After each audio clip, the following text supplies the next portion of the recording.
Hola, buenos días. Soy Teresa Layena, otorrino, miembro de la sección de otología de LUA, y os vamos a hablar, la doctora Mújica, que es nuestra R2, y yo os vamos a hablar de lo que yo creo que es el gran desconocido del otorrino, que es el despistaje precoz de la sordera infantil.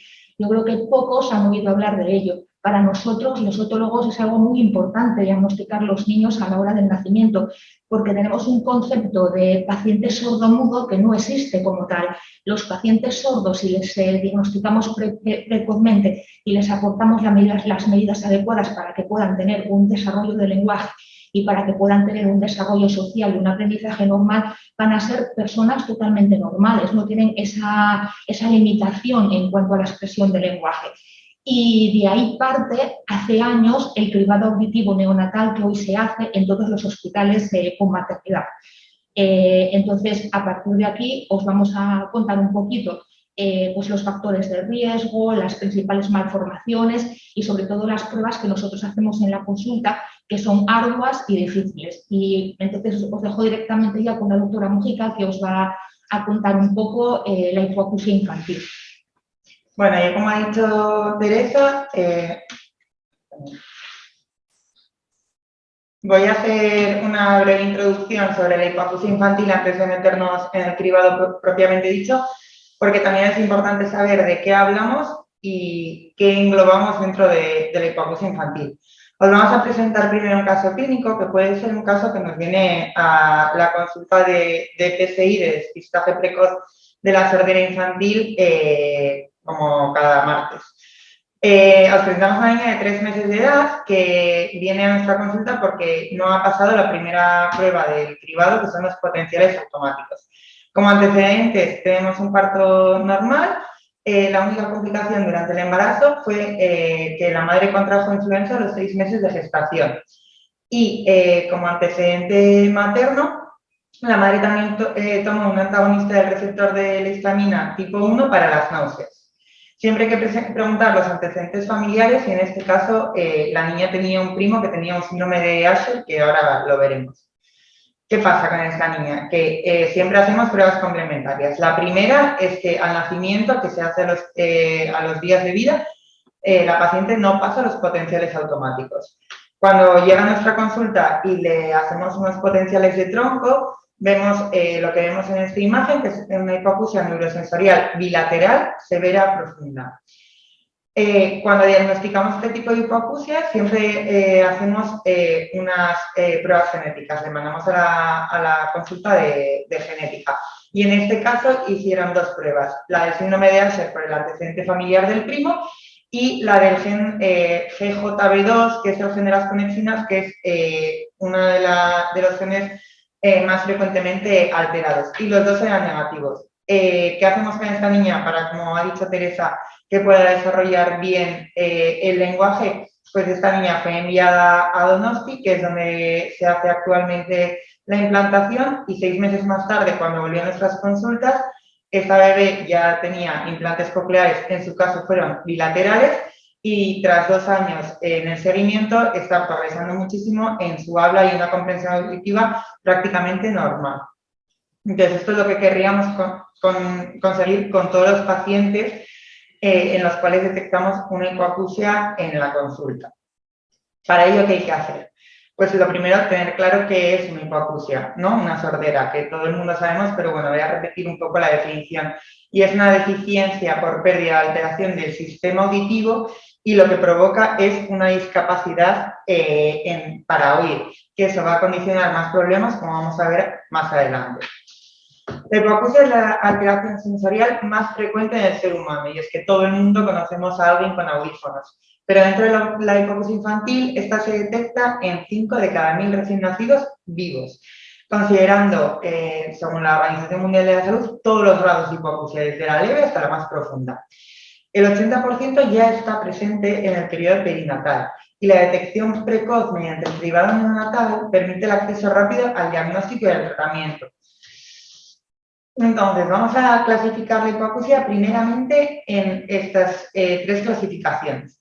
Se afecta a uno o a los 2 oídos, o sea, si es unilateral o bilateral. Luego, según el momento que puede darse la pérdida auditiva, lo que más generalmente conocemos es la poslocutiva, porque también ahí entra la presbiacusia y todas las hipoacusias que vemos cuando somos adultos. Esta es después de los 5 años, después de que tenemos toda la adquisición del lenguaje. La que más pronto se da es la prelecutiva, que es antes de que el niño empiece a hablar, antes de los 3 años, y luego hay una hipoacusia que se da en el periodo de aprendizaje del lenguaje, que se da entre los 3 y 5 años, que sería la perilocutiva.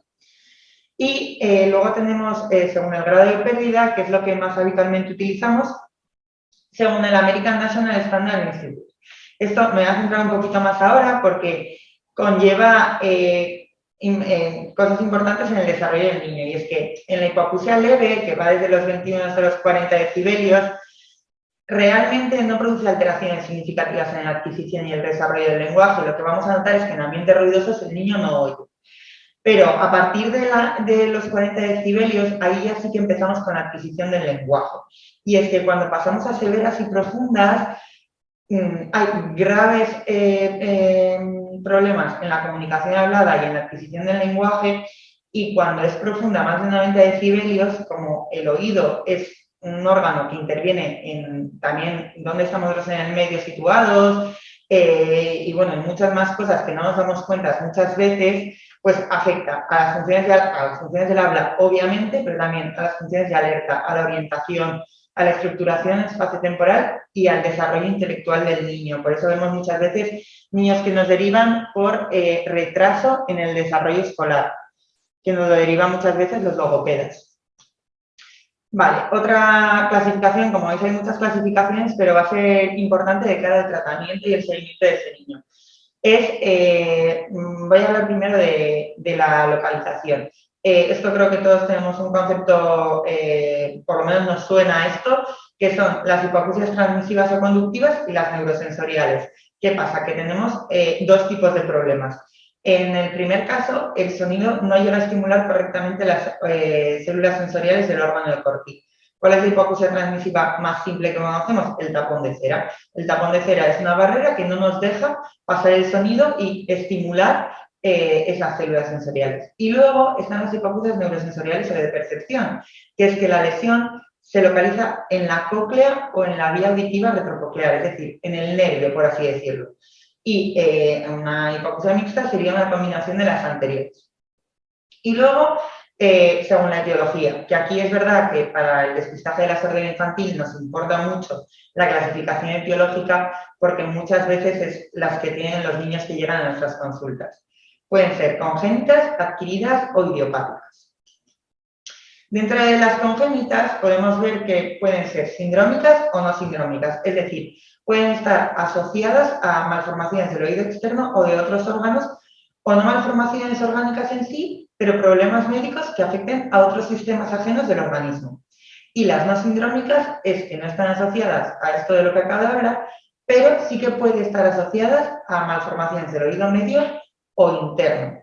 ¿Vale? La más frecuente es la genética no sindrómica, pero vamos a hablar ahora más de ellas.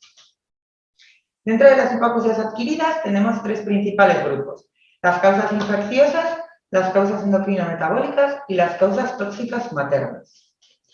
Las causas infecciosas, las más frecuentes, son las virales, y ahora vamos a hablar un poquito más de ellas, pero también tenemos bacterianas como las sífilis congénitas o las parasitarias, como la famosa toxoplasmosis en el embarazo. Dentro de las causas endocrino-metabólicas, la más importante es la hipoxia intrauterina. Digo la más importante porque es la más frecuente, pero también una causa muy importante de sordera infantil es la hiperbilirrubinemia. Y luego los tóxicos maternos, tanto los hábitos tóxicos de la madre, como pueden ser el tabaco, el alcohol o otras adicciones que tenga, y también la medicación ototóxica, que aquí vemos una lista de ella, y las radiaciones ionizantes que haya sufrido la madre. Vamos a hablar dentro de las infecciones adquiridas por vía materna en el embarazo, de la infección por el citomegalovirus. ¿Por qué? Porque es la causa de infección materna, o sea, es la causa de infección congénita más frecuente en la actualidad. La hipoacusia está presente en el 10-20% de los niños ya en el nacimiento, aunque hay estudios que dicen hasta el 30%. La mayoría de los neonatos con infección congénita por citomegalovirus son asintomáticos al nacimiento. Y hasta la mayoría de edad se pueden detectar un 78% que pueden desarrollar hipoacusia. El cribado en asintomáticos puede estar alterado, de ahí la importancia de realizar este cribado. Y el 75% de los niños con infección congénita por citomegalovirus son diagnosticados a raíz de ese cribado. Entonces, tenemos que separar lo que hemos dicho antes, otra vez, las hipoacusias adquiridas tanto en causa como en el periodo del niño, porque es diferente decir que nos llega un prematuro a la consulta, que sabemos que ha podido tener una anoxia perinatal o de por sí en la prematuridad y es un factor de riesgo, o hablar del periodo embrionario fetal o del periodo postnatal, en donde ya, por ejemplo, los tóxicos de la madre que toman en ese momento, pues no tiene sentido preguntarlos. Pero también tiene sentido preguntar qué fármacos ha tomado ese niño. Entonces, estas son las causas más frecuentes separadas por los periodos de vida. Vamos a hablar ahora de las hipoacusias genéticas sindrómicas, que como ya os he dicho, están asociadas a malformaciones del oído externo u otros órganos. Hay muchísimos síndromes que provocan hipoacusia, como podéis ver aquí, con una lista de clínica y mutaciones larguísima, infernal. Entonces, os vamos a hablar un poco de los más frecuentes y de los que hay que estar un poco ojo a visor en la consulta cuando vemos a un niño que asocia a otras malformaciones que podría provocar hipoacusia. Estos son los más frecuentes y nos vamos a centrar un poco ahora en cada uno de ellos. El primero es el síndrome de Usher. El síndrome de Usher es la hipoacusia neurosensorial autosómica recesiva más frecuente y quieras que no lo vemos bastante. Lo que pasa con este síndrome es que asocia la hipoacusia neurosensorial con retinitis pigmentaria. ¿Cómo se desarrolla la hipoacusia neurosensorial? Tiene un mal desarrollo de las células ciliadas del oído interno, por lo que causa una hipoacusia moderada profunda si se manifiesta al nacimiento, pero ojo, también se puede manifestar más adelante y puede asociar problemas graves del equilibrio. Hay 3 tipos de síndrome de Usher, todos ellos tienen afectación en el oído, pero cada uno de ellos varía un poco. Pero bueno, lo que siempre hay es la hipoacusia. Y luego este síndrome también asocia a retinitis pigmentaria, que es una degeneración progresiva de las células de la retina y lo que provoca es una visión solo central, o sea, tiene una pérdida de la visión periférica y una ceguera nocturna. Vale, el síndrome de Prender también es muy frecuente. Es el segundo tipo más frecuente de hipoacusia sindrómica autosómica recesiva.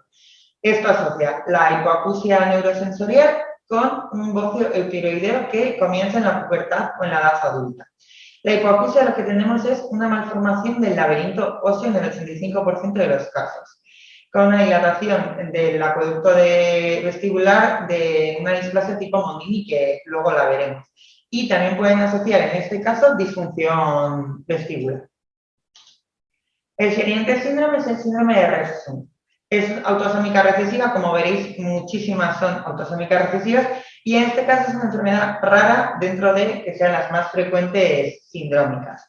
Tenemos una clínica un poco variada, tanto anosmia, hipoacusia, la retinitis pigmentosa, una polineuropatía, una ataxia cerebelosa, y esto muchas veces los niños ya vienen diagnosticados a nuestra consulta porque tenemos la ataxia cerebelosa, entonces muchas veces estos niños nos lo deriva el neuropediatra. Y el diagnóstico se hace con una determinación de concentración sérica de ácido citánico que se acumula en la sangre. Y el tratamiento es una dieta específica y la plasmaféresis en este caso.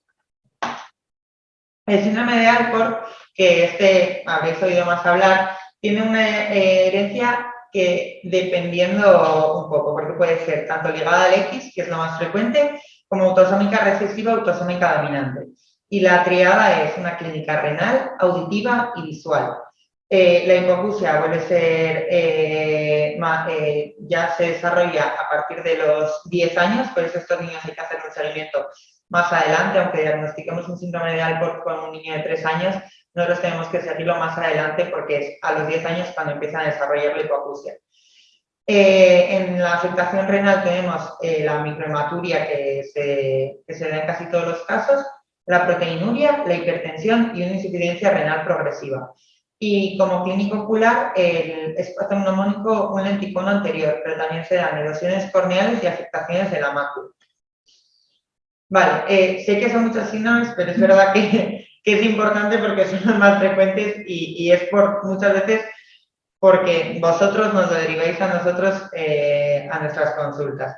El síndrome de Conan, el 80% de los pacientes desarrollan la clínica entre los 14 y los 45-47 años. Pero el 75% de los pacientes ya presentan algún tipo de clínica en los 5 primeros meses de vida. ¿Qué pasa? Que esto es una reacción autoinmune contra el oído y el ojo, pero lo que más nos preocupa en este caso no es ni el oído ni el ojo, porque lo mortal puede ser la vasculitis sistémica grave, que en el 80% de los casos padecen estos pacientes, porque tienen una aortitis muy potente.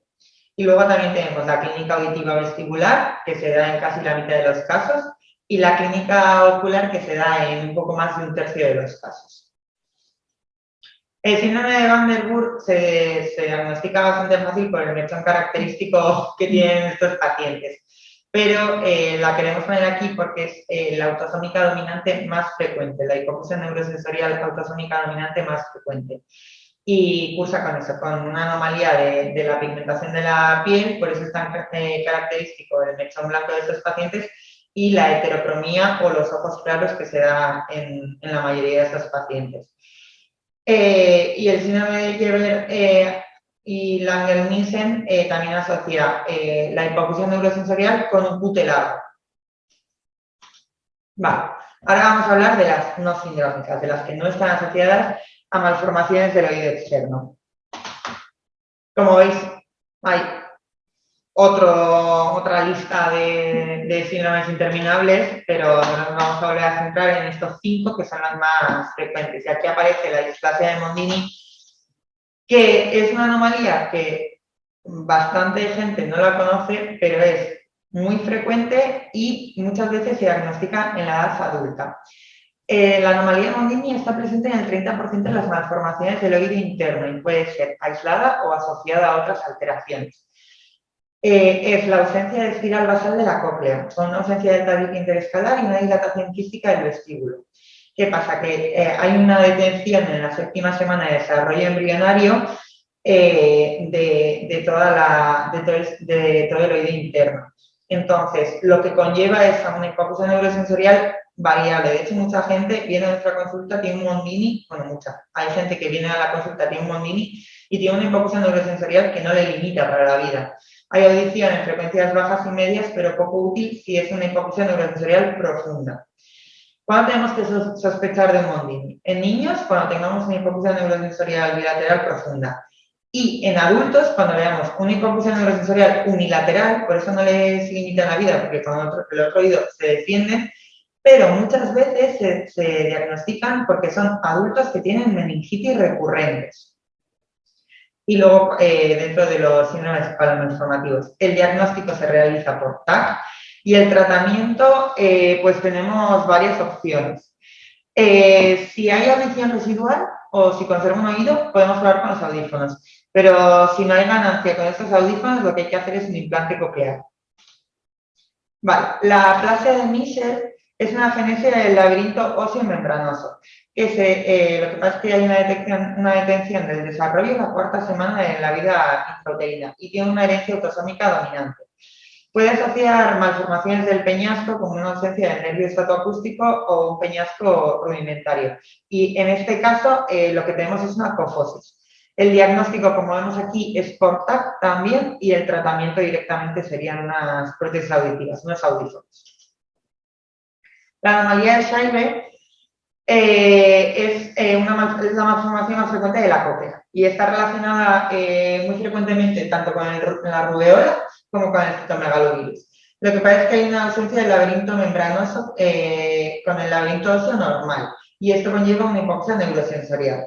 Y nombrar también la malformación de Siebenmann, que es como la anomalía de Scheibe, con un laberinto óseo normal, pero con malformaciones del vestíbulo y la cóclea.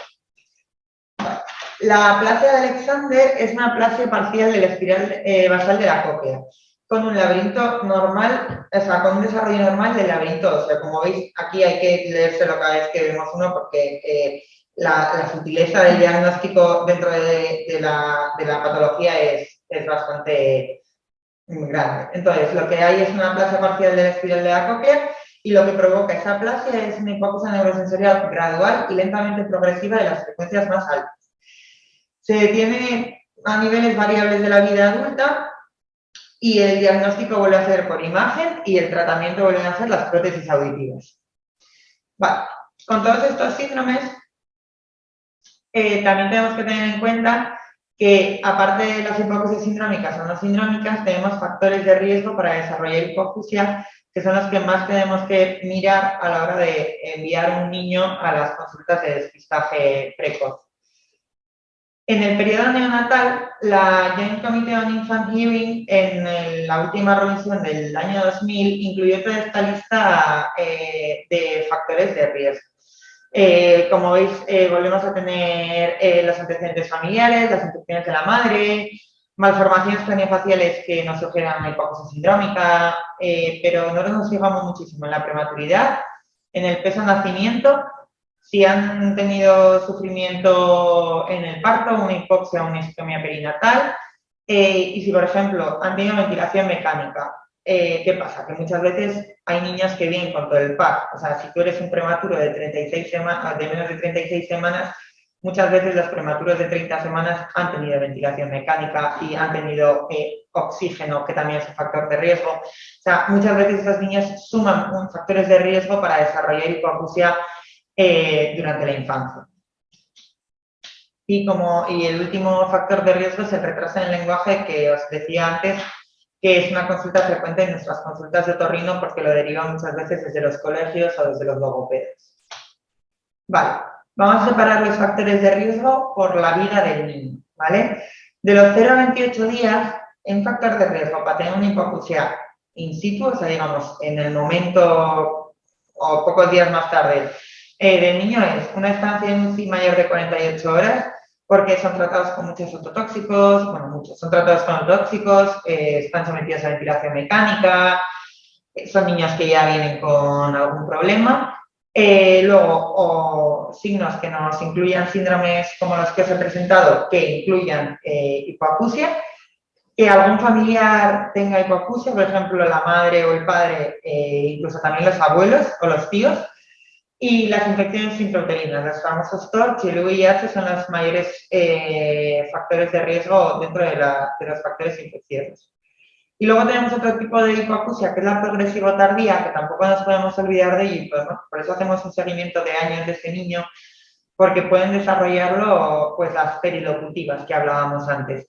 Y estos factores de riesgo son el bajo peso al nacer, el síndrome de distrés respiratorio, la displasia broncopulmonar y más de 36 días de ventilación mecánica. Vale. Dentro de los niños de 28 días a 2 años tenemos estas cuatro secciones de factores de riesgo. Lo primero es la historia familiar de hipoacusia, volvemos a ello. Pero luego también puede haber las infecciones, las meningitis bacterianas, que ha sufrido un traumatismo craneoencefálico, o que esto no nos damos cuenta muchas veces, una otitis media aguda que sea recurrente o sea persistente durante más de 3 meses. Luego nos tenemos que fijar en los famosos síndromes asociados a la hipoacusia neurosensorial progresiva, porque se da en esta época, entre los 28 a 2 años, en las alteraciones neurodegenerativas que a veces van asociadas con hipoacusia, como el síndrome de Hunter o las neuropatías, y en la patología neonatal, en la hiperbilirubinemia, en la hipertensión pulmonar o en la oxigenoterapia que os hemos dicho antes. Y en 2002, después de la lista de factores de riesgos y de la revisión del 2000, salieron una nueva propuesta de factores de riesgo de la hipoacusia infantil por cutáneos, que también incluye tanto los factores de riesgo de los que he hablado, como la fibroplasia retrolental, el consumo materno de drogas y alcohol, la diabetes materna, el parto múltiple, ¿por qué? Porque el parto múltiple muchas veces conlleva prematuridad, y un cuidado prenatal inadecuado. Vale. Y por último queríamos hablar de un estudio bastante grande que se hizo en el año 2000, y es la prevalencia de hipoacusia según cada factor de riesgo. ¿vale? Y vemos que lo más importante es detectar precozmente un síndrome que curse con hipoacusia, porque es casi el 12% de ellos, de los niños con hipoacusia, son sindrómicos.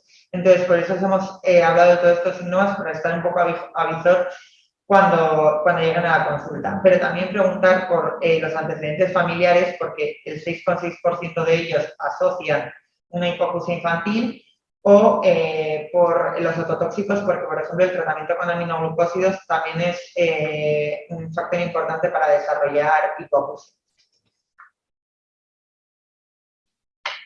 Bueno, pues una vez que ya hemos definido un poco lo que es la hipoacusia, los factores de riesgo, lo que nosotros tenemos que diagnosticar en la consulta, vamos a pasar un poco a las pruebas auditivas que nosotros realizamos en el cribado auditivo dentro de la consulta de PSI. Como os decía, el cribado auditivo es obligado en todos los hospitales donde hay maternidad, tanto públicos como privados, y la finalidad es el diagnóstico precoz del niño hipoacúsico para poder hacer un tratamiento y una estimulación precoz también, y que le permita tener un desarrollo del habla, un desarrollo del lenguaje y un desarrollo social idéntico a los niños normoyentes de su misma edad en cuanto empiecen al colegio. Todo aquello que suponga un retraso en el diagnóstico será tiempo de vida perdido, es decir, eso no se vuelve a recuperar, ¿de acuerdo?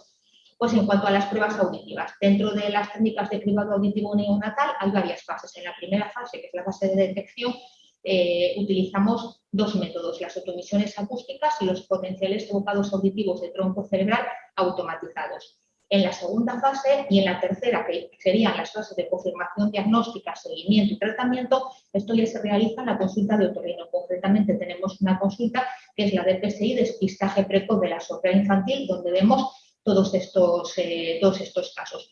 En principio, hacemos una anamnesis detallada, nos fijamos mucho en la historia obstétrica, en los factores de riesgo de ese niño, como ya bien ha explicado Marta, y sobre todo también en los antecedentes familiares, dándole mucha importancia a los antecedentes familiares de primer y segundo grado. Hacemos una exploración otorrinolaringológica completa, incluida la otoscopia, pero también física, porque tenemos que fijarnos en signos y estigmas externos que tengan esos niños y que pueden hacernos sospechar asociación a síndromes polimalformativos. Dentro de las pruebas audiológicas tenemos pruebas audiológicas subjetivas que necesitan la colaboración del paciente y las objetivas que no necesitan colaboración. Podemos utilizar una acumetría, que son los típicos diapasones en la consulta, que ya nos permiten orientar sobre todo a si es neurosensorial o si es una hipoacusia de transmisión. Una audiometría tonal liminar que busca el umbral auditivo para cada frecuencia y supraliminal, que nos interesa sobre todo en las hipoacusias retrococleares. Y luego, importantísimo, la logoaudiometría. Una cosa es oír y otra cosa es entender. Y con la logoaudiometría nos sorprendemos muchas veces con hipoacusias moderadas que aparentemente el paciente pensamos que puede tener ganancia auditiva con audífonos, y vemos que en la logoaudiometría no es así, porque no tiene una discriminación. El entendimiento para nosotros es una discriminación verbal. Cuando hay mala discriminación verbal es muy difícil adaptar unos audífonos. Luego, dentro de las pruebas audiológicas objetivas, tenemos tanto la impedanciometría, que es un timpanograma y un reflegostapedial. El timpanograma nos dice, pues es la compliance de la resistencia que ofrece el tímpano, el paso de aire, y el reflegostapedial, perdón, es la contracción del músculo del estribo que se produce cuando estimulamos el oído a unos 70 decibelios aproximadamente. Más que nada, esto nos orienta para descartar hipoacusias de transmisión, que nada tienen que ver con las neurosensoriales. Las otomisiones acústicas, los potenciales de tronco cerebral con umbral auditivo y los potenciales evocados auditivos de estado estable. También nos basamos en pruebas de imagen, porque evidentemente, como os ha comentado Marta, si no hacemos un TAC, una resonancia, incluso a veces una arteriografía, todos esos síndromes polimalformativos no llegamos a diagnosticarlos, un Mondini, un Mitchell. Y luego pruebas de laboratorio. Si nosotros sospechamos un citomegalovirus congénito, evidentemente tenemos que tomar o determinar el ADN del citomegalovirus por una reacción en cadena de la polimerasa. ¿De qué muestras o de material podemos utilizar para que sea congénito y sea fiable? Tiene que ser dentro de las 2 primeras semanas de vida, y se utiliza la saliva o la orina, donde hay más viremia que la sangre, más cantidad de virus. Y luego, si sospechamos alguna hipoacusia que sea de origen autoinmune, pues tendremos que pedir pruebas autoinmunes, sobre todo anticuerpos antinucleares, ANA, ANCAS. Bueno, luego hay un falso mito que nos gustaría, por favor, que se olvidase, y es que solo se pueden hacer audiometrías a niños mayores de 5 años. Esto es falso. Solo necesitamos los métodos adecuados, pero a un niño de 4 años con una audiometría de observación de comportamiento podemos, sí, hombre, es una tarea ardua, lleva su tiempo y necesitamos personal experto, pero se puede hacer. Se puede hacer. Si nosotros diagnosticamos a un niño con una hipoacusia moderada y lo enviamos no implantar, a colocar unos audífonos, tiene que buscar el umbral auditivo para cada frecuencia para que esos audífonos le resulten eficaces a ese niño. Y si no se puede hacer una audiometría a mayores de 5 años, ¿qué hacemos con ese niño? Evidentemente se pueden hacer, ¿eh? Se pueden hacer, lo que pasa es que necesitamos el aparataje adecuado. Bueno. Luego, os voy a hablar de las otomisiones acústicas, que en principio eran las que se utilizaban como método de detección del cribado auditivo en Euskadi. Ahora ya no, pero sigue habiendo muchos hospitales que las siguen utilizando. Nosotros las tenemos en la consulta porque nos son muy útiles para hacerlo a pie de consulta en un momento determinado.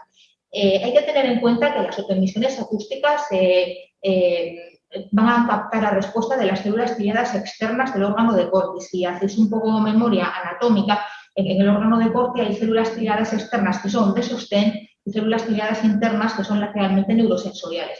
Entonces, como capta esta respuesta, solamente nos va a captar la respuesta auditiva hasta la cóclea, no explora toda la vía auditiva. Y las otomisiones acústicas que son útiles en la práctica clínica son las provocadas, tanto las transitorias como las que generan productos de distorsión. Estos productos de distorsión no son más que otomisiones de frecuencias que estimulan la cóclea con 2 frecuencias diferentes y vemos que la respuesta de la cóclea no es una respuesta lineal, esa sería una respuesta normal, ¿de acuerdo? Tienen una sensibilidad del 80-100% y una especificidad del 90%. Los inconvenientes, pues lo que comentábamos, que solo nos exploran la vía auditiva hasta la cóclea, con lo cual siempre tenemos que combinarla con otra prueba que nos explore la vía retrococlear, y esas serían los potenciales de tronco. Hay que hacerla con el niño dormido. Normalmente se hace con el sueño postprandial. El ambiente ruidoso no nos favorece, incluso el propio ruido miogénico del niño puede alterar esta respuesta en las otomisiones. Y luego también influye mucho el estado del oído externo, se hace o se hacía con las otras otomisiones. Actualmente a las 6-8 horas de vida, antes se hacía el segundo o tercer día de vida, porque a veces quedaban detritus dentro del oído externo, detritus del canal del parto, que hacía que no pasasen esa prueba, e incluso cuando hay una otitis media por acúmulo de moco en el oído medio, tampoco pasan la prueba. A pesar de todo, es una técnica sencilla, rápida, reproducible y fiable. Y luego, los potenciales evocados automáticos del tronco cerebral automatizados recogen la respuesta electrofisiológica de toda la vía auditiva hasta el tronco encéfalo. El propio aparato genera un algoritmo matemático que concluye que se pasa si hay una respuesta normal de respuesta a analizar 1000 respuestas y no pasa si la respuesta está alterada tras analizar 15.000 respuestas. El criterio de paso es que se registre una onda 5 a menos de 40 decibelios en ambos oídos. La prueba tiene que pasar simultáneamente en los 2 oídos al mismo tiempo. La onda 5, para que me entendáis, es la que nos indica la respuesta de la cóclea y de los núcleos cocleares, ¿de acuerdo? La sensibilidad de esta prueba es del 100% y la especificidad está entre un 90 y un 100%. Actualmente se considera el goce estándar dentro del cribado auditivo neonatal porque tiene una tasa de falsos positivos baja y la tasa de falsos negativos es de 0. Es una prueba sencilla, rápida, reproducible, inocua, fiable, pero además es objetiva, es decir, no necesitamos que el niño colabore. Luego ya utilizamos los potenciales evocados automáticos de tronco cerebral, que son pruebas que ya pedimos desde la consulta de otorrino, recogen respuesta electrofisiológica de toda la vía auditiva, incluido nervio auditivo y troncoencéfalo. pero ya nos determinan umbrales auditivos para cada frecuencia, con lo cual al final conseguimos una gráfica no audiométrica del todo porque los tonos graves no se valoran en los potenciales. Sirve para el diagnóstico de procesos retrococleares y otros trastornos neurológicos, ya sean a nivel del tronco del encéfalo como de las áreas auditivas de la corteza. Cuando se realiza la prueba de los potenciales en un individuo normal, en los 7 primeros segundos después de la estimulación acústica aparecen unas deflexiones que se llaman ondas de Jewett. Aparecen entre 5 y 7 deflexiones. Cada onda representa una descarga nerviosa sincrónica de una zona determinada de esta vía auditiva. Las más relevantes son la 1, la 3 y la 5. La onda 5 es la de mayor amplitud y la más fácil de detectar. El análisis de estos potenciales, de tronco, se realiza en función de, el registro se realiza en función de la latencia, la amplitud y la morfología de las ondas, de los espacios interaurales, y con todo eso llegamos a obtener la gráfica y el umbral auditivo que ya nos orienta un poco si el niño oye o no oye, y sobre todo que hay que diferenciar entre los potenciales automatizados que nos dice pasa o no pasa con un corte a 40 decibelios y los potenciales de tronco con umbral en los que ya sabemos. No pasa el niño en los automáticos, sabemos que está por encima de los 40, pero no sabemos si está en 40, 50, 60, 90. Eso también es muy importante. El inconveniente que os contaba, los tonos graves, no nos los valoran, ¿de acuerdo? Entonces, para eso ya tenemos o ya hablamos de los potenciales auditivos evocados. Que no los tenemos por aquí, sí, pero a ver. Nada, os lo cuento rápidamente. Los potenciales auditivos evocados hacen...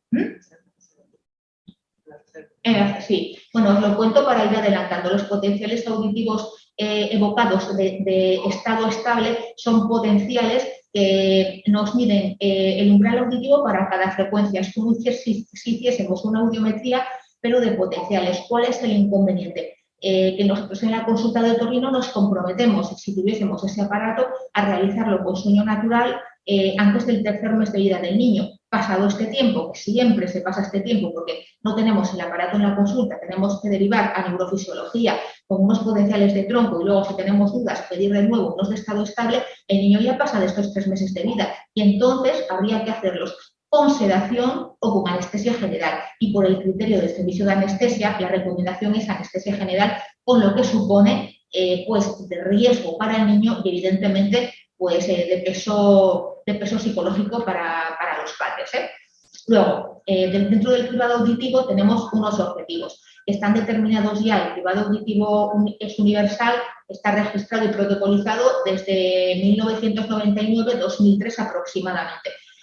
Los objetivos están determinados por el Comité Americano y la CODP española y están muy claros. Exploración de ambos oídos en al menos el 95% de todos los recién nacidos, detección de todos los casos de hipoacusia, con un umbral mayor de 40 decibelios en el mejor de los oídos, falsos positivos menor o igual al 3%, falsos negativos próximos a 0 y remisión a ORL inferior al 4%.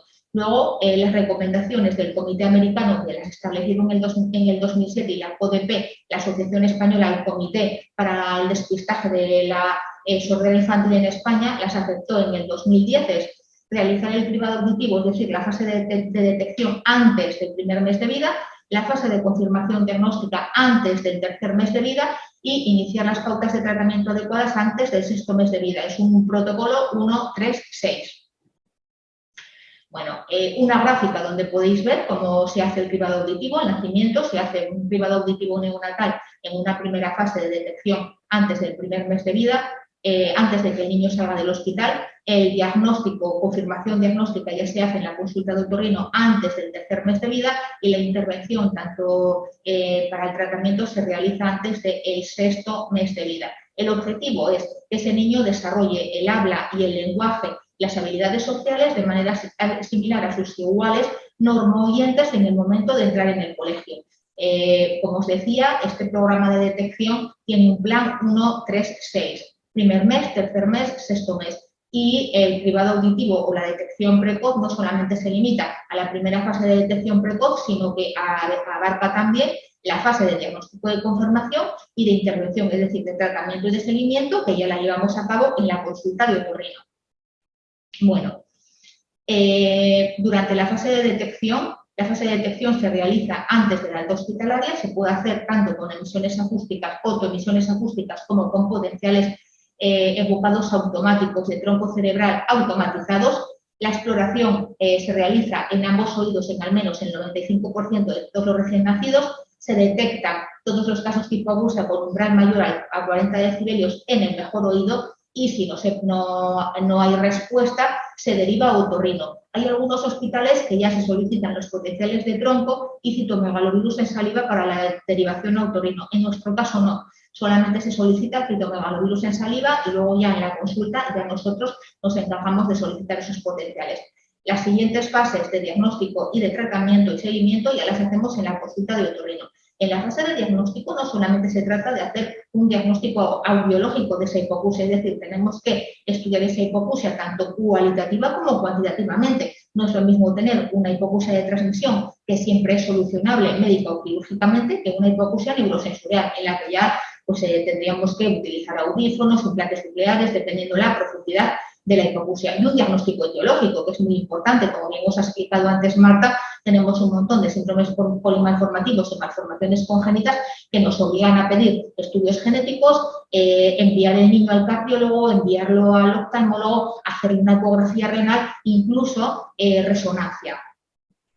Y luego, en la fase de intervención y de tratamiento y de seguimiento, hay que hacer una información adecuada, darles a los padres una información adecuada, saber si el niño es susceptible de un tratamiento quirúrgico y o audioprotésico por el otorrino, pero también está involucrado en un equipo multidisciplinar, porque hay que hacer un buen control sanitario, educativo y social del niño hipoacúsico, con lo cual este equipo multidisciplinar debe de estar formado por el otorrino, un logopeda especializado en logopedia precoz. Evidentemente el maestro nos aporta mucha información porque es el que pasa tiempo con el niño en el colegio, ve si tiene retraso en el lenguaje o retraso en el aprendizaje, un psicólogo o un pedagogo especializado en audiología y lenguaje. Y el objetivo es un tratamiento precoz y una estimulación precoz.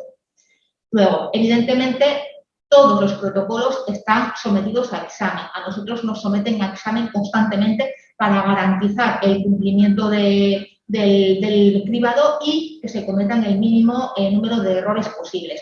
Entonces, hay una serie de indicadores de funcionamiento. Durante la fase de detección y de diagnóstico, los indicadores de funcionamiento son los objetivos del cribado, que ya hemos hablado antes de ellos, que sería explorar ambos oídos en al menos el 95% de todos los recién nacidos, detección de todos los casos de hipoacusia con umbral mayor de 40, falsos positivos menor o igual de 3, falsos negativos próximos a 0 y derivación a consulta inferior a 4, a consulta de otorrino. Y durante la fase de intervención, es decir, de tratamiento y de seguimiento, tenemos equipos de audioprotesistas infantiles, programas de implantación coclear con experiencia en niños de corta edad, profesionales logopedas que estén especializados en logopedia precoz y sobre todo la estimulación temprana. Bueno, cribado auditivo en Euskadi, nuestro protocolo, lo que hacemos nosotros a día de hoy, ¿de acuerdo? El programa en Euskadi se implantó, concretamente en Txagorritxu se implantó por los años 90. Empezó en España, en Extremadura, luego lo copiaron nuestros amigos riojanos. Y el doctor Municio, por aquella época, se dio cuenta de la importancia que tenía el diagnóstico precoz de la hipoacusia y empezó a trabajar este tema con los niños. Se implantó en Euskadi en junio del 2003. Se hizo una implantación progresiva en todos los centros de maternidad, tanto públicos como privados. La prueba de cribado se hacía con autoemisiones acústicas. Se hacían varias fases para evitar falsos positivos. Y luego la fase de confirmación diagnóstica, tratamiento y seguimiento se hacía ya en la consulta de otorrino de hospital de referencia y se establecieron 4 hospitales: en Álava, Txagorritxu, Basurto Cruces y Donosti. Luego, se hizo una revisión del programa en el 2008 en el que se le dio mucha importancia a establecer sistemas de información adecuados para análisis y trazabilidad de datos, potenciar la coordinación entre los diferentes servicios para garantizar el funcionamiento del programa y se renovaron los equipos de cribado. Se rediseñó el programa en el 2012, se vio evidentemente las autoemisiones acústicas tenían falsos positivos y se cambió el aparato por los potenciales evocados auditivos de tronco cerebral automáticos, pues porque exploran toda la vía auditiva del recién nacido. Se considera el gold estándar, la prueba de oro para el cribado infantil. En la actualidad, la fase 1, la fase de cribado de detección, se hace en maternidad y luego la fase 2, que sería ya de confirmación diagnóstica, tratamiento y seguimiento, la realizamos desde la consulta de otorrino. La fase 1, en nuestro caso, la realiza una enfermera del servicio de otorrino que se pasa el día haciéndole esta prueba a los niños. Maite, nuestro agradecimiento a ella porque es complicado, es un trabajo complicado. Se realiza en maternidad, personal especializado. Hay que informar a los padres, pedirles su consentimiento, anamnesis, preguntarles sobre los factores de riesgo para luego saber si hay que derivar o no a la consulta de otorrino. El niño pasa la prueba, pero tiene factores de riesgo, hay que derivar a la consulta de otorrino. Se hace con potenciales automatizados a partir de las 6 u 8 horas de vida y antes del alta hospitalaria. Si el niño está en UCI neonatal, se hace antes del alta de la UCI. Si no pasa la prueba, se deriva al servicio de otorrino a la consulta de despistaje precoz de la sordera infantil y se pide ya el citomegalovirus en saliva. Si pasa la prueba y no tiene factores de riesgo, se sella la cartilla y se le da el alta. Y si no pasa la prueba, si pasa la prueba pero tiene factores de riesgo, también nos lo derivan a la consulta de otorrino. Aquí veis un algoritmo de cómo se realiza esta primera fase de cribado, no más que lo que os he contado. Bueno, la derivación a la consulta de otorrino, pues lo que os decía, si no pasa la prueba y no tiene y no sabemos la causa, citamos en la consulta de DPSI 7-10 días. Pero si pasa la prueba y tiene factores de riesgo, lo citamos en la consulta en 3 meses. Nos quedamos más tranquilos porque el niño está huyendo, a pesar de que sabemos que tenemos que controlar a ese niño. En nuestro caso, como os decía, solo se pide el citomegalovirus en saliva cuando nos lo derivan y nosotros nos encargamos ya de pedir los potenciales evocados auditivos del tronco cerebral. Evidentemente, hay casos en los que niños se pierden o que hay que reincluir niños en la fase de detección. Por ejemplo, los falsos negativos. Nosotros tenemos el objetivo del programa en que haya un falso negativo cercano al 0, pero asumimos como normal un falso negativo de un 2-3%. Más tarde, a los 3 años, el niño adquiere el lenguaje en torno a los 3-5 años. Ahí es cuando más difícil es diagnosticar las hipoacusias, porque está empezando a hablar, pero no desarrolla del todo el lenguaje. Entonces, si el pediatra sospecha una hipoacusia por retraso de lenguaje, nos lo remite a la consulta y lo reincluimos en el programa de DPSI.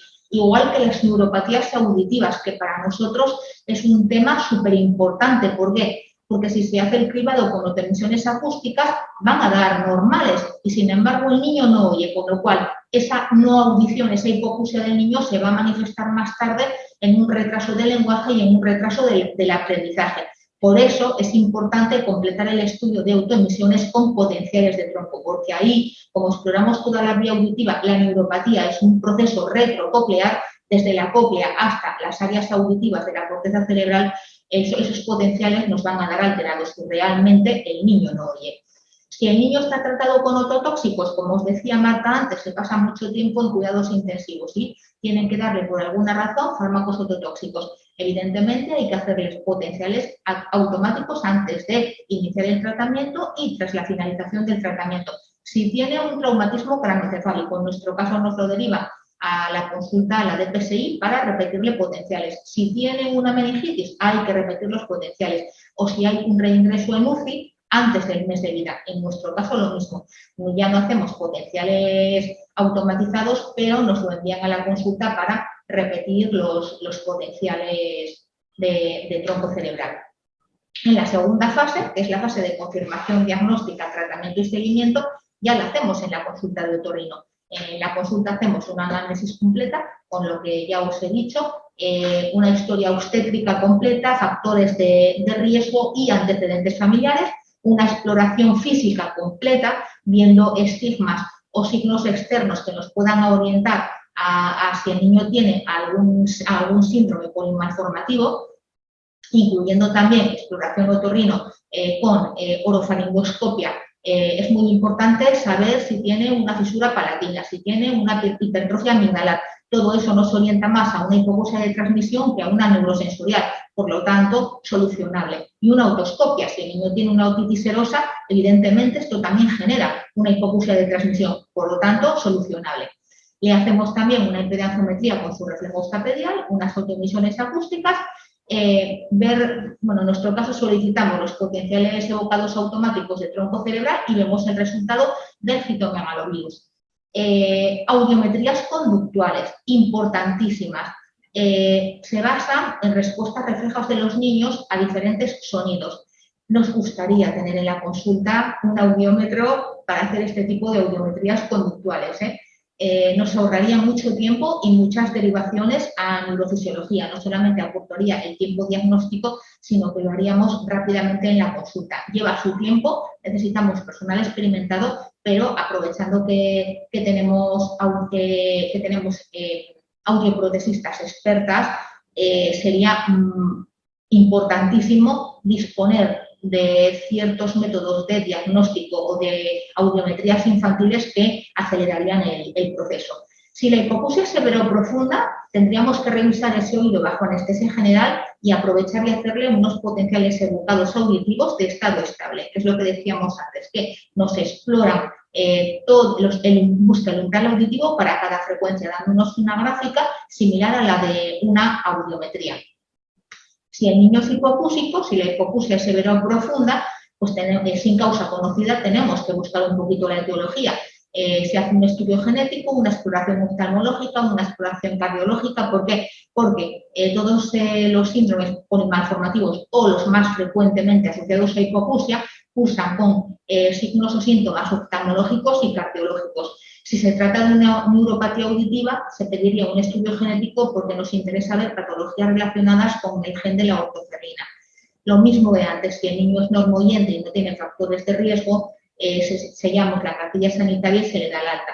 Pero si es normoyente y tiene factores de riesgo, tenemos que hacer un seguimiento cada 6 meses hasta la adquisición del lenguaje. Aquí depende ya mucho factor de riesgo del que se trata, es decir, si son propios del niño, prematuridad, bajo peso al nacimiento, hiperbilirubinemia, todos estos niños se controlan hasta los 3 años, tenemos que cerciorarnos que tienen buena audición y un desarrollo de lenguaje adecuado a esa edad. Pero si se trata de antecedentes familiares, tenemos que controlarlos al menos una vez al año hasta los 7 años. Luego, importantísimo, las audiometrías infantiles, las pruebas conductuales o subjetivas que se basan en la observación de la conducta del niño en respuesta a determinados sonidos. Claro, evidentemente requieren la colaboración de un niño. A un niño no se trata de ponerle unos cascos de audiometría y decirle, apriétame este botón cuando oigas un sonido.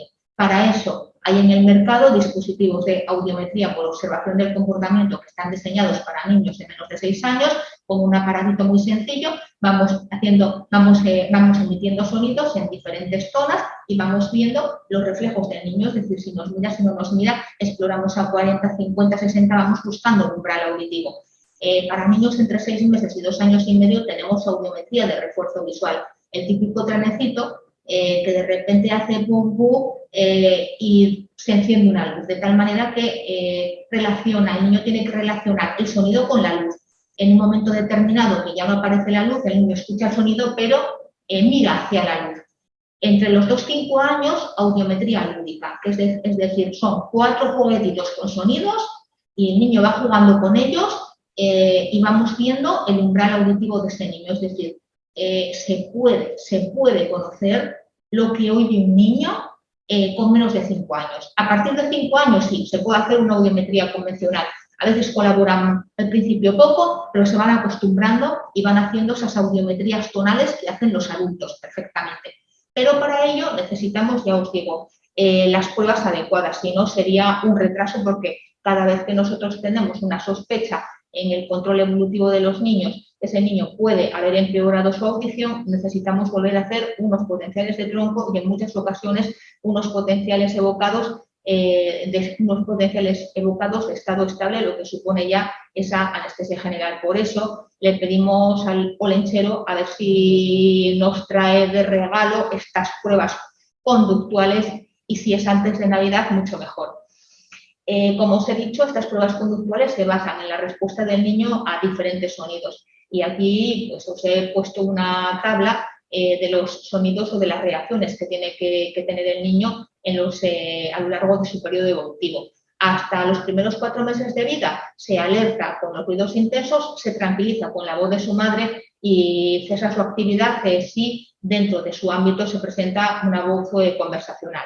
Entre los 5 y los 6 meses localizan los sonidos en el plano horizontal, imita sonidos, incluso vocaliza simultáneamente con un adulto. Entre los 7 y los 12 meses localiza correctamente el sonido en cualquier plano del espacio y responde a su nombre. 13-15 meses señala hacia un ruido, hacia un objeto o hacia una persona cuando se le indica.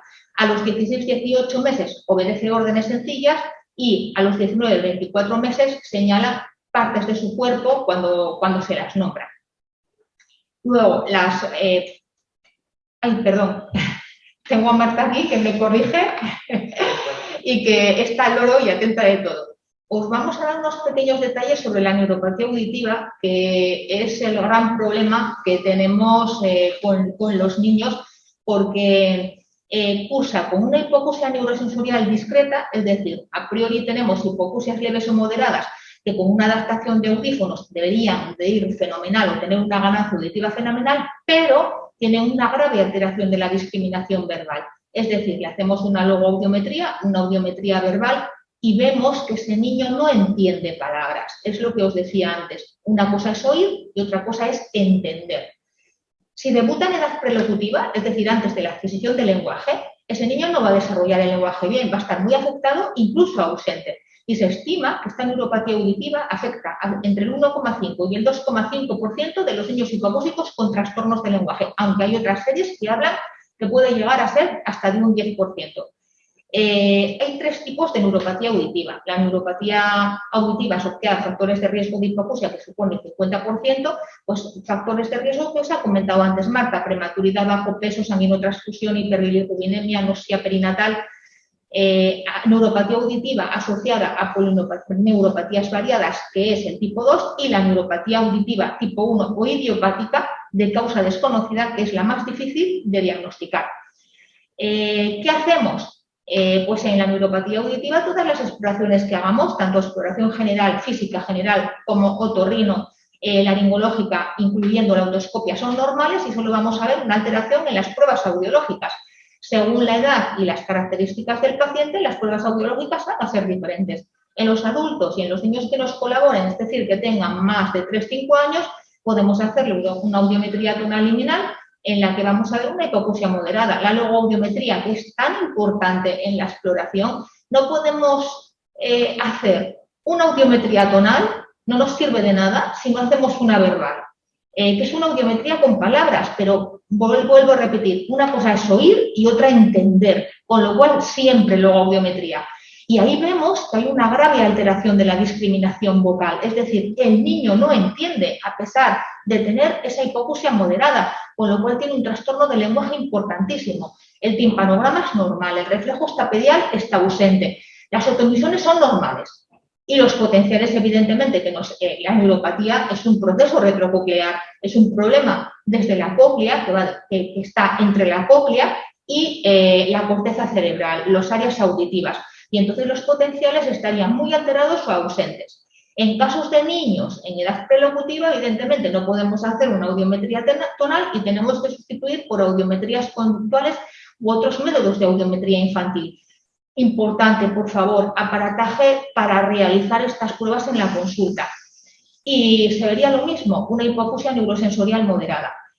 Haríamos unas otomisiones acústicas con productos de distorsión que estarían presentes, los potenciales gravemente alterados o ausentes, y en estos pacientes sí que hay autores que han descrito que es importante la realización de otra prueba que evidentemente no tenemos nosotros en la consulta, que es la electrocochleografía, que se basa en dos estudios. Los potenciales microfónicos cocleares están conservados porque utilizan la misma vía que las otomisiones, que son las células ciliadas externas, con lo cual otomisiones positivas potencial microfónico coclear positivo. El potencial de acción coclear, al igual que los potenciales, está muy alterado o ausente porque está siguiendo la vía de las células ciliadas internas.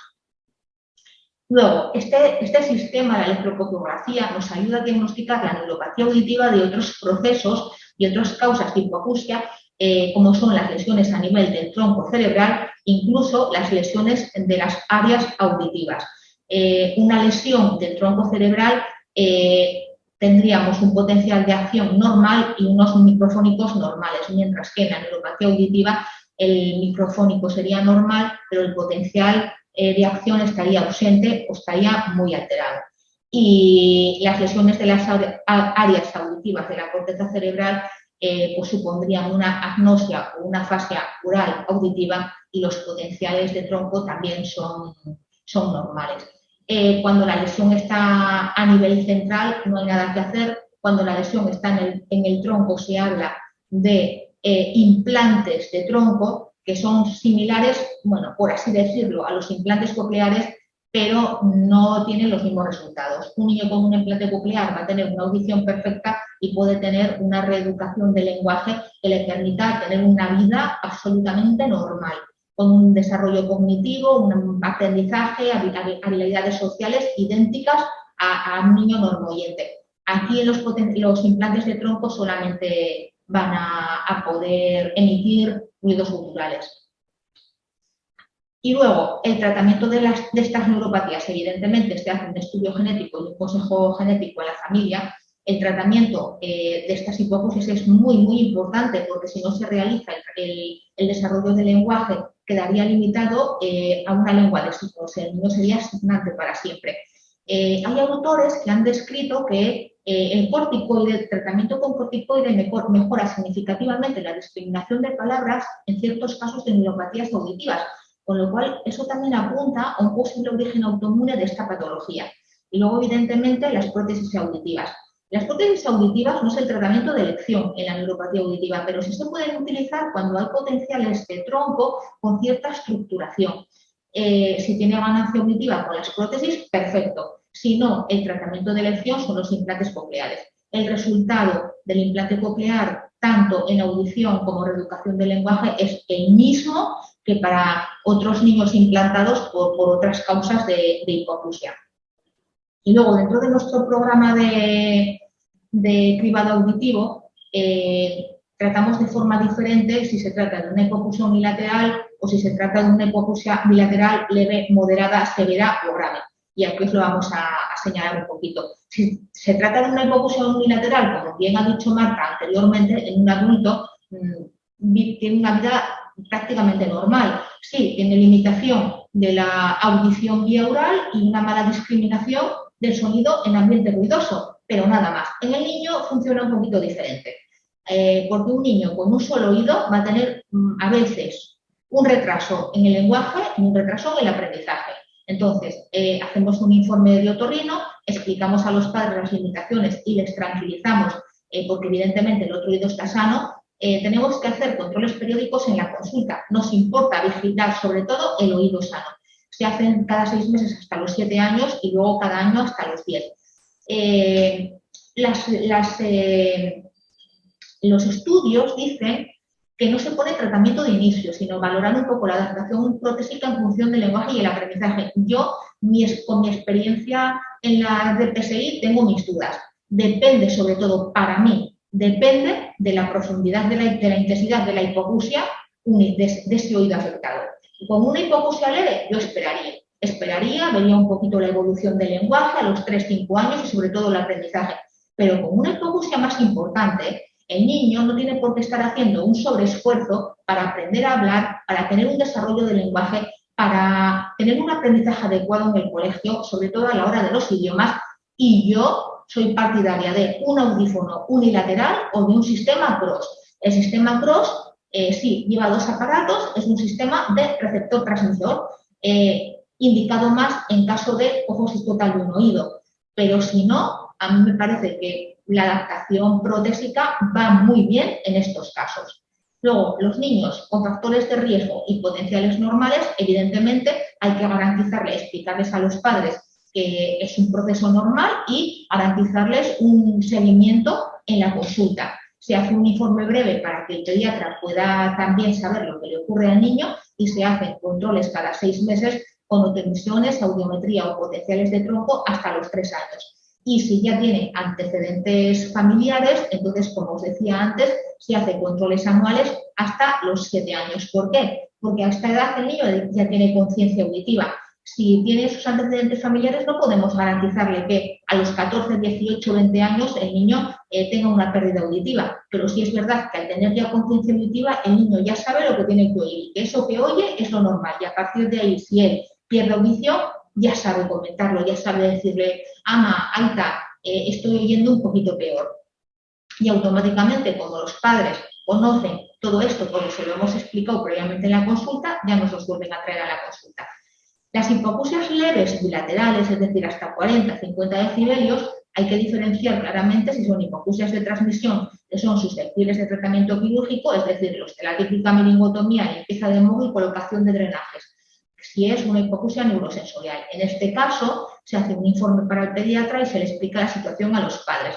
Evidentemente, se controla la consulta de otorrino. Se hace una estimulación domiciliaria a los padres, se les indican medidas higiénicas, es muy importante la limpieza nasal, las otitis serosas que son tan frecuentes en los niños, los mocos de la nariz se van para el oído y evidentemente empeoran esa audición de base que tiene el niño.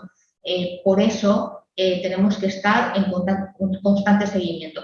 Y valoramos audífonos según la evolución, es decir, si es una hipoacusia leve, pues a lo mejor esperamos un poquito a ver si el niño va desarrollando el lenguaje adecuadamente, si el niño tiene un proceso de aprendizaje adecuado.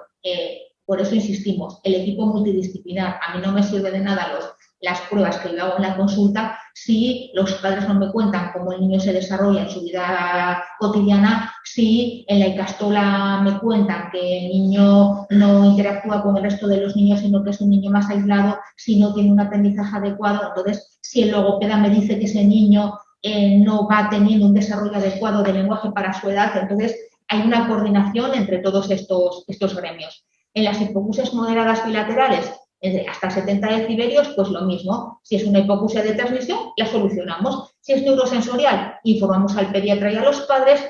Evidentemente, derivamos a la asociación de sordos, donde les dan a la familia un apoyo psicológico o del asistente social. Audífonos bilaterales siempre. Si tiene buena ganancia auditiva con audífonos, perfecto. Atención temprana, estimulación por un logopeda experto. Evidentemente, todo niño hipocúsico que lleva audífonos tiene que ir a una consulta de logopedia.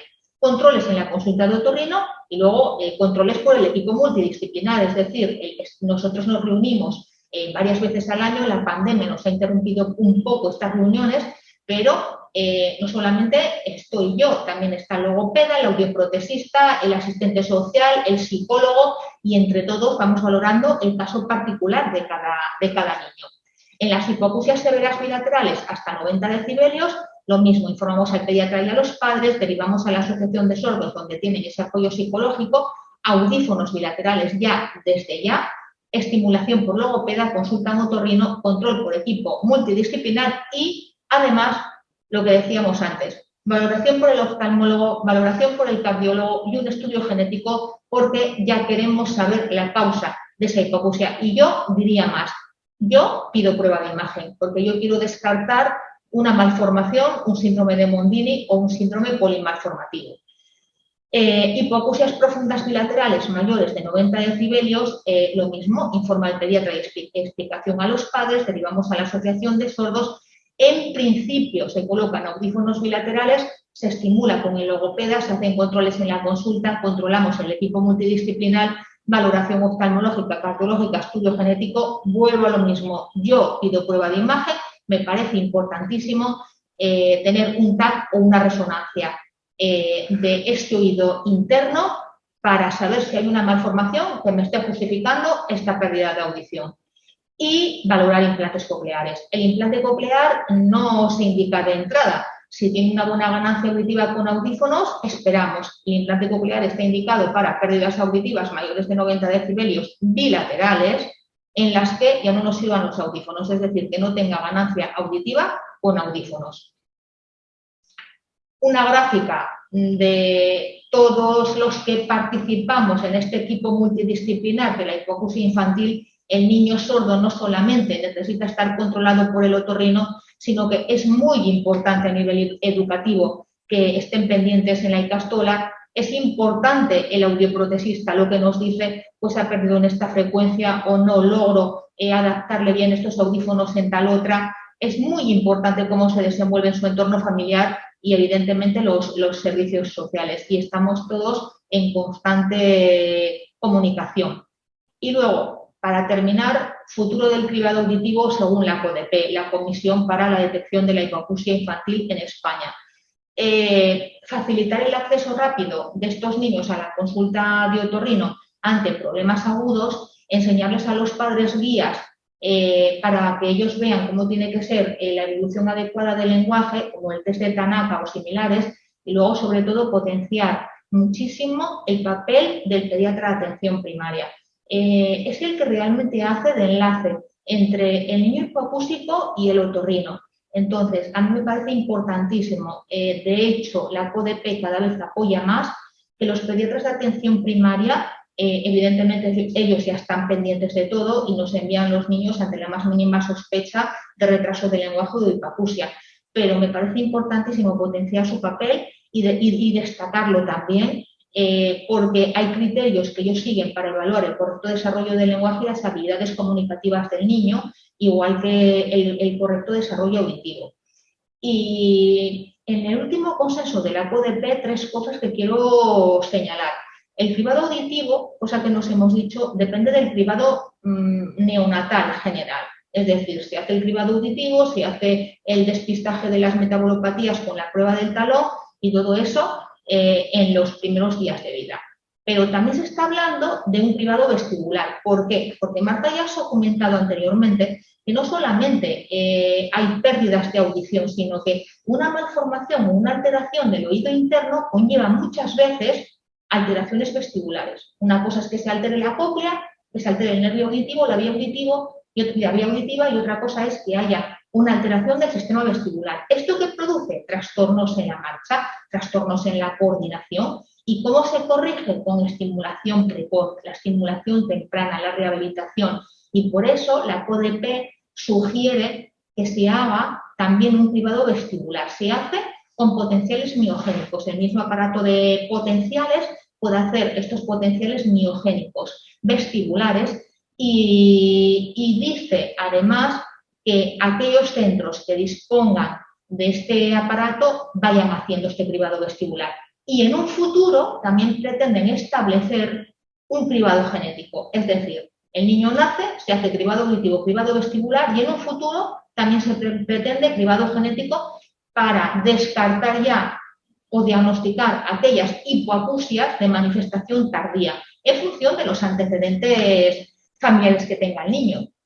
Y hasta aquí, bueno, me queda por comentaros los test que normalmente tienen los pediatras de atención primaria para ver un poquito el retraso del lenguaje que les van indicando. A los 12 meses no balbucea, a los 18 no utiliza palabras, a los 24 solo tiene un registro de 10 palabras, a los 30 un registro de 100 palabras o no combina más de 2, a los 36 meses pues menos de 200 palabras y no usa frases telegráficas, a los 48 meses tiene menos de 600 palabras y utiliza no hace frases sencillas. Y en cuanto al desarrollo auditivo, perfectamente saben, 6 meses. Gira la cabeza hacia la voz de un sonido, responde con sonidos, si se les habla, reacciona a su nombre. Que no, derivación en la consulta de otorrino. A los 12 meses, localiza la fuente de sonido en el espacio, señala los objetos o las personas si se les indica, dice papá, mamá, que no, consulta de otorrino.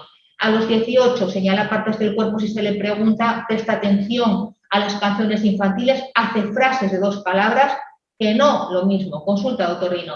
A los 24 meses comprende órdenes sencillas sin apoyos de gestos, acude cuando se le llama y utiliza pronombres como mío, tuyo, y luego a los 4 años si repite frases sin apoyo visual, si mantiene una conversación, ¿no? Si cuenta una serie de números sencillos, por ejemplo, del 1 al 10.